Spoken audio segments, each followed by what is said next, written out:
আজ আমি গিয়েছিলাম দীঘা জগন্নাথ মন্দিরে। তো মন্দিরের বাইরে রেলিং দেওয়া আছে, রেলিংয়ের বাইরে থেকে যতটা দেখলাম, দেখে আস্তে আস্তে এগোতে থাকলাম। এগিয়ে মেন গেটের সামনে এসে দেখলাম যে পুরো চেকিং হচ্ছে, ব্যাগ এবং আপনার পুরো বডি। তা যেহেতু চেকিং হচ্ছে ওই জায়গাটা আমি আপনাকে দেখাতে পারলাম না। এবার আমি আসছি একদম গর্ভগৃহ, মানে যেটা মন্দিরের ভেতরটা, মন্দিরের ভেতরের গেটের বাইরেটা কিছুটা দেখুন। বাইরেটা এইরকম। মন্দিরটা পুরোটাই আপনার খুব সুন্দর বানানো। এইখানেই আপনার এই সিকিউরিটি গার্ড আটকে দিচ্ছে, মোবাইল ইউজ করা যাবে না। তবে এই পর্যন্ত দেখলাম, এর পরেরটা আমি আবার দেখাবো পরে। এই মন্দিরটার পুরো ভেতরে পুজো হচ্ছে, আমি পুজোটা দিলাম, দিয়ে আমি বাইরে এসলাম। বাইরে আসার পরে দেখছি বাইরে একটা জায়গায় মন্দিরের ভোগ প্রসাদ বিতরণ হচ্ছে। তা ওই ভোগ প্রসাদটা আপনাকে কিনতে হবে, মানে ডালা আপনার ওই যেটাকে মালসা ভোগ বলে। ছোটো মালসা আছে, বড় মালসা আছে। ছোটো মালসা 50 টাকা, বড় মালসা 100 টাকা। এবার ছোটো মালসাটা মাঝে মাঝে পাওয়া যায় না, বড় মালটা মোটামুটি আপনার কাছে অ্যাভেলেবেল। আমি ওখান থেকে মালসা নিলাম, নিয়ে এক জায়গায় বসে খেলাম। কি বলবো,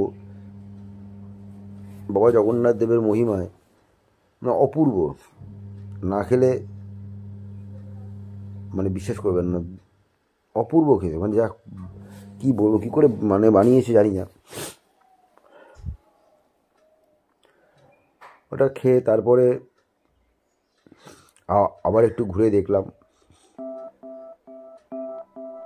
মানে এই মন্দিরটা পুরোটা ঘুরতে গেলে আপনার মোটামুটি 4-5 ঘন্টাও হয়তো কম পড়ে যাবে। পুরো ঘুরে দেখতে গেলে আপনাকে সময় নিয়ে আসতে হবে।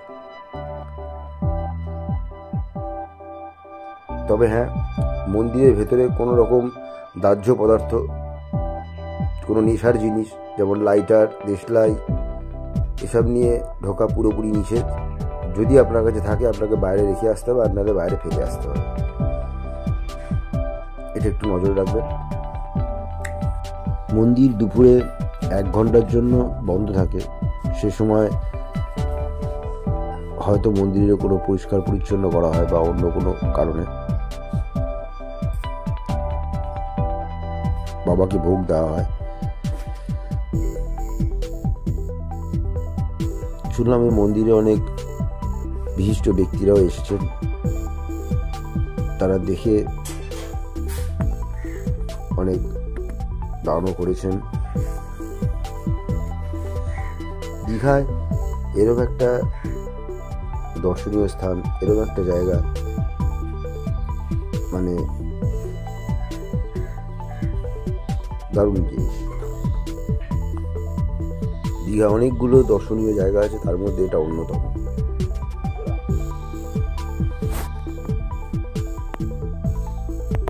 আজ তাহলে রাখি, আজ এখানেই।